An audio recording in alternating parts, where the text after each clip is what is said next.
আসসালামু আলাইকুম বন্ধুরা, আপনাদের সবাইকে স্বাগতম জানাচ্ছি আমার আরেকটি নতুন ভিডিওতে। তো আজকের ভিডিওটি অন্য ধরনের একটি ভিডিও। তো আজকের ভিডিওতে আমি আপনাদেরকে একটি অনাকাঙ্ক্ষিত ঘটনা ঘটে গেছে সেই সম্পর্কে আমি আজকে আপনাদেরকে বলবো। তো আমি আরও 2-3 ঘন্টা আগে আপনাদের সামনে একটি লাইভ করেছিলাম, আসলে বৃষ্টি এবং বজ্রপাত নিয়ে। তো তখন আমি আপনাদেরকে অনেক সতর্ক এবং সাবধান করেছিলাম। তার 2-3 ঘন্টা পরেই আমি যখন ফেসবুকে ঢুকি তখন দেখলাম একটি দুঃসংবাদ। কুমিল্লার বুড়িচংয়ে 2জন লোক ঘুড়ি উড়াতে গিয়ে বজ্রপাতে নিহত হয়েছে। তো আপনাদেরকে আমি তখন লাইভে সতর্ক করেছিলাম, যার কারণে এটি আপনাদের জন্য একটি প্লাস পয়েন্ট। আপনারা ভুলেও বৃষ্টি দিয়ে এবং বজ্রপাতের সময় বাহিরে বের হবেন না।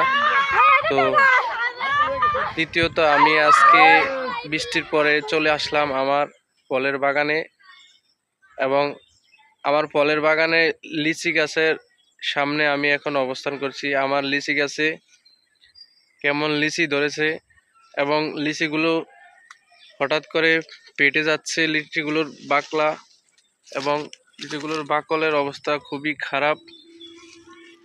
বড় হওয়ার আগে এগুলা পেকে যায়। আসলে এই গাছের গোড়ায় প্রচুর পরিমাণে সারের প্রয়োজন ছিল, যার কারণে সেই সাথে পানির অভাবের কারণেও লিচুগুলো অপরিপক্ক, এবং এগুলো পরিপক্ক হবার আগেই এগুলো পেকে যায় এবং দাগ পড়ে যায়। আমার পিছনে আপনারা লিচি গাছ দেখতে পাচ্ছেন, আর ওই যে উপরে দেখা যাচ্ছে লিচিগুলো, ওই যে উপরে ওই দিকটাতে দেখতে পাচ্ছেন। আর লিচিগুলো সাধারণত পরিপক্ক হওয়ার আগে যদি পাড়া হয়, সেই সময় এগুলা তেমন স্বাদ পাওয়া যায় না, মূলত টক জাতীয় হয়ে থাকে। এটার স্বাদ টক। আর যদি পরিপক্ক হয় তখনই এই লিচিগুলা একটু মিষ্টি হয়ে থাকে, অনেকটা দেখতে বোম্বাই জাতের লিচুর মতো মনে হয়।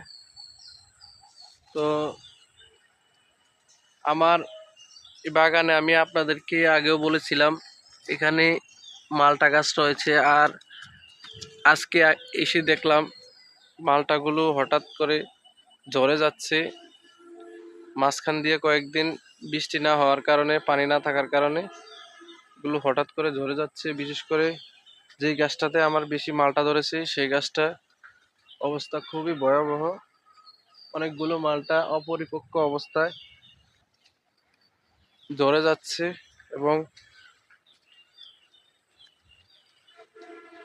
আপনাদেরকে আমি উপরের দিকটাতে যদি দেখাই, এই বরাবর দেখুন,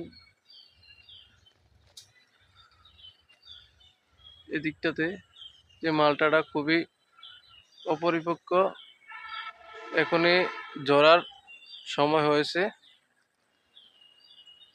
আমার পিছনে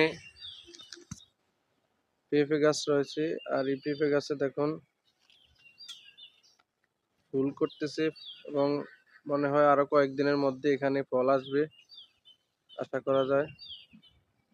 তো পাশে একটা পেঁপে গাছ, এটাকে বিভিন্ন পোকায় আক্রমণ করে গাছটার অবস্থা কেমন করেছে দেখুন। তো আপনাদের উদ্দেশ্যে আমি বলি, আপনারা অবশ্যই, আপনাদের যদি এরকম বাগান থাকে, আপনারা অবশ্যই এগুলার পরিচর্যা করবেন, সঠিক পরিচর্যা করবেন, সময় মতো বিভিন্ন কীটনাশক এবং বিভিন্ন ওষুধ ব্যবহার করবেন, ভিটামিন লাগলে ভিটামিন ব্যবহার করবেন, যার কারণে আপনারা ভালো ফলন আশা করতে পারেন। তো আমার এই বাগানের পাশে একটি ছোট পুকুর রয়েছে, ওই যে পিছনে দেখতে পাচ্ছেন। এই পুকুরে সামান্য কিছু মাছ রয়েছে, অল্প পরিমাণে মাছ আছে এখানে। আর মাছের মধ্যে রয়েছে কালীবাউস, রুই, কাতল, তেলাপিয়া এই জাতীয় মাছ এখানে আছে। পাঙ্গাস মাছ এখানে ছাড়া হয়েছিল, কিন্তু পাঙ্গাস মাছগুলা এখন আর দেখা যায় না, জানি না কেন।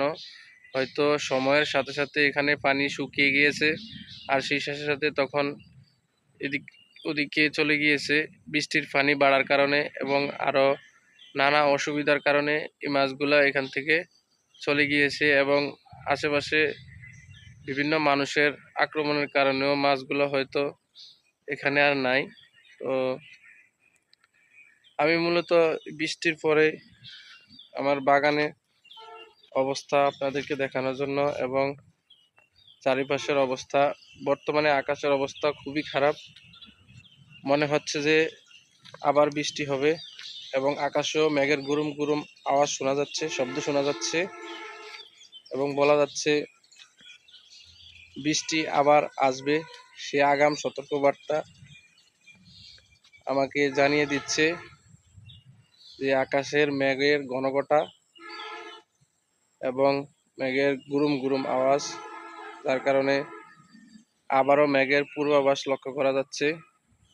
তো আমি আপনাদের উদ্দেশ্যে আবার বলি, আমি প্রথমে বলেছিলাম যে বৃষ্টি অবস্থায় আপনারা অবশ্যই বাহিরে বের হবেন না। বিশেষ করে বৈশাখ মাসে যে বৃষ্টি হয়, এই বৃষ্টির সাথে অনেক জোরে বিকট আওয়াজ হয়, বজ্রপাতের শব্দ শোনা যায়। এই বজ্রপাত আমাদের জন্য খুবই খারাপ সতর্কবার্তা নিয়ে আসে, কেননা এই বজ্রপাত আমাদের জন্য ভালো কিছু বয়ে আনে না।